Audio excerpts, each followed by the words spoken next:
Hola a todos, mi nombre es Diego García. Voy a continuar con los conceptos preliminares que envuelven al método de las rigideces. El video pasado vieron lo que era la modelación geométrica y los sistemas de coordenadas que se emplean para este método. En este video vamos a tratar lo que conllevan los grados de libertad, la convención de signos que se utiliza y la relación entre carga y desplazamiento. Los grados de libertad los podemos definir como los desplazamientos independientes que pueden ser traslaciones o rotaciones que son necesarios para una forma específica de configuración deformada de la estructura cuando está sujeta a una carga arbitraria. En otras palabras, un grado de libertad no es más que el posible movimiento que se va a poder presentar en un nodo. Por ejemplo, si nosotros ponemos atención a estos distintos tipos de apoyo, sabemos que cada uno restringe algún tipo de movimiento. El apoyo fijo nos restringe movimiento traslacional en X y en Y, de modo que el único movimiento posible son rotaciones alrededor del eje Z, y ese será justamente el grado de libertad. Por otro lado, el apoyo móvil lo único que restringe son traslaciones en el eje Y, por lo tanto, los grados de libertad serían traslaciones en X y rotaciones alrededor del eje Z. Sabemos que un empotramiento nos restringe la totalidad de los movimientos, por lo tanto no tendrá ningún grado de libertad. Y finalmente, si suponemos que tenemos aquí un nodo que no está restringido a ningún tipo de movimiento, tendrá 3 grados de libertad o 3 posibles formas de moverse: traslacional en X, en Y y rotacional alrededor del eje Z. Esto nos da pauta para poder decir que cuando nosotros evaluamos estructuras en el plano, vamos a considerar que un nodo tiene como máximo 3 grados de libertad. Y recordemos que una barra tiene 2 nodos, uno en cada extremo, y cada nodo tiene 3 grados de libertad. Es por eso que el máximo número de grados de libertad que tiene una barra serían 6. En cuanto a la convención de signos, a partir de ahorita las ecuaciones que se van a deducir posteriormente y también la resolución de los problemas va a considerar una convención de signos positiva tanto para fuerzas como para desplazamientos, que son las mostradas aquí. Al igual que se hizo con las barras, los grados de libertad tienen que numerarse, y si bien es cierto que el orden también puede ser aleatorio, sí se recomienda seguir un cierto orden. Primero empezar con los grados de libertad en X, después grado de libertad en Y por último el grado de libertad asociado a las rotaciones alrededor del eje Z. Vamos a realizar un pequeño ejemplo para poder identificar los nodos, las barras y los grados de libertad. Pongamos que tenemos este marco, tiene apoyos fijos y está sometido a distintas cargas. Vamos a tener que identificar tanto nodos, barras y grados de libertad. Empezamos. Tenemos ahí nuestra estructura e identificamos los nodos. Algo muy importante es que el método de rigideces, la única información que nos permite meterle y lo que nos da como resultado lo da a través de los nodos, tanto fuerzas como cuánto se desplaza un nodo, y podría ser interesante determinar cuál es el desplazamiento debido a esta carga de 10 toneladas. En ese caso tendríamos que colocar un nodo justo ahí debajo de la carga. Posteriormente proponemos una dirección para las barras. Esto también es aleatorio, pero se recomienda seguir un cierto orden. Numeramos las barras y, como lo vimos, identificamos sus grados de libertad.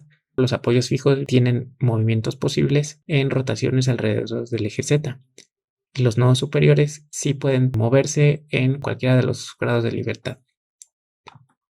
Finalmente vamos a numerar los grados de libertad.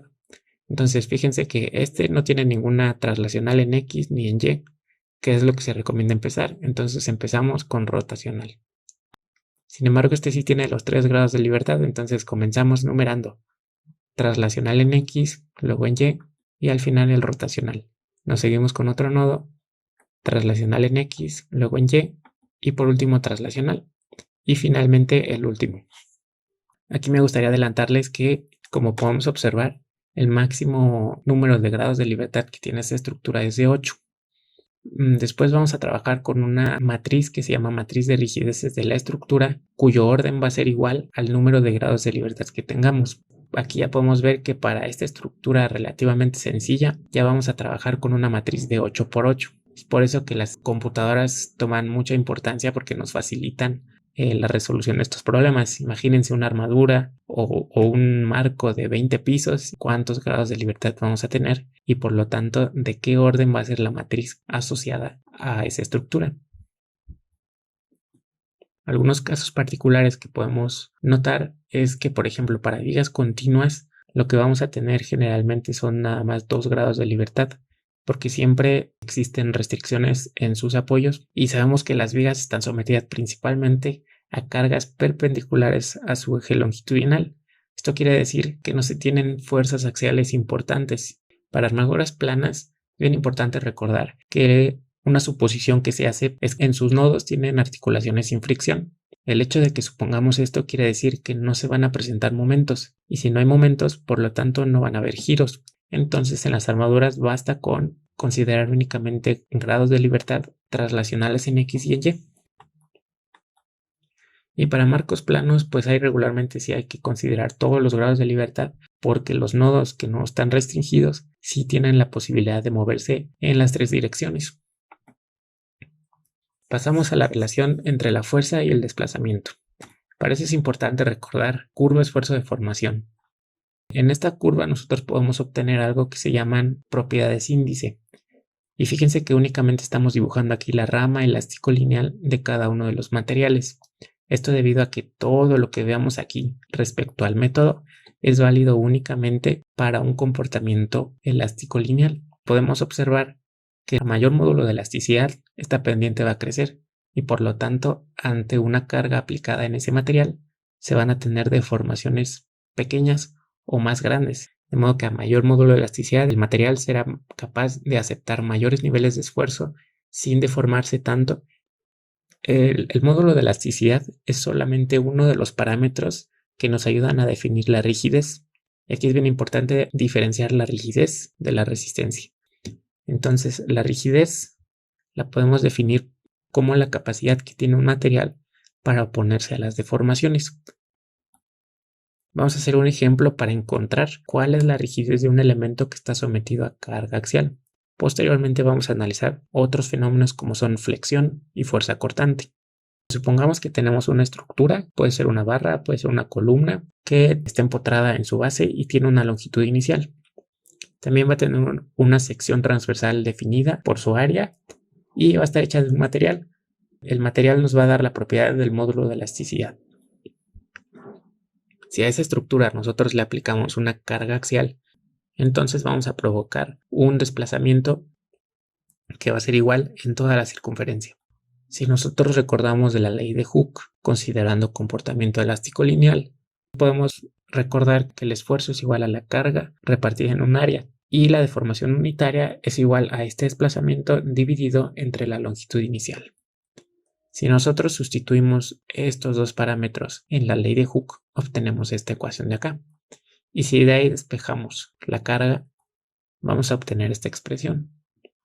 Esta expresión va a ser de utilidad para encontrar la relación que existe entre la fuerza y los desplazamientos. Entonces vamos a desglosar esa ecuación. Observamos que de un lado tenemos la fuerza, por otro lado tenemos la rigidez a carga axial, que es este producto del módulo de elasticidad por el área entre la longitud, y por el otro tenemos el desplazamiento. Si nosotros generalizamos para cualquier fenómeno, como sea momento flexionante o fuerza cortante, vamos a encontrar que la relación entre fuerza, rigidez y desplazamiento es la misma. Lo único que cambiaría es este término de la rigidez. Sin embargo, podemos generalizar que la fuerza es igual a la rigidez multiplicada por el desplazamiento. Esta ecuación es muy importante porque todo el método de rigideces se basa en esta ecuación.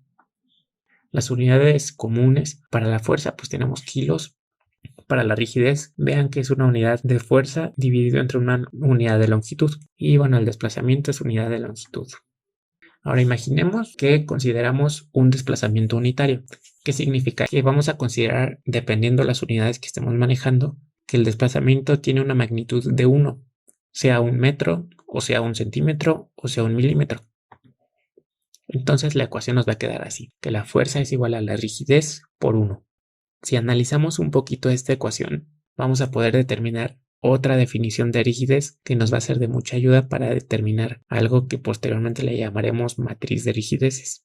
La rigidez es la fuerza necesaria para provocar un desplazamiento unitario o una rotación unitaria. Esta definición la tenemos que tener bien grabada porque la vamos a utilizar posteriormente. También me gustaría destacar que, como lo mencioné, la rigidez no depende únicamente del material, sino también de la geometría. Los parámetros que vamos a utilizar es el módulo de elasticidad. En ocasiones también se usa el módulo de cortante, que es muy similar al módulo de elasticidad, solamente que está asociado a esfuerzos cortantes.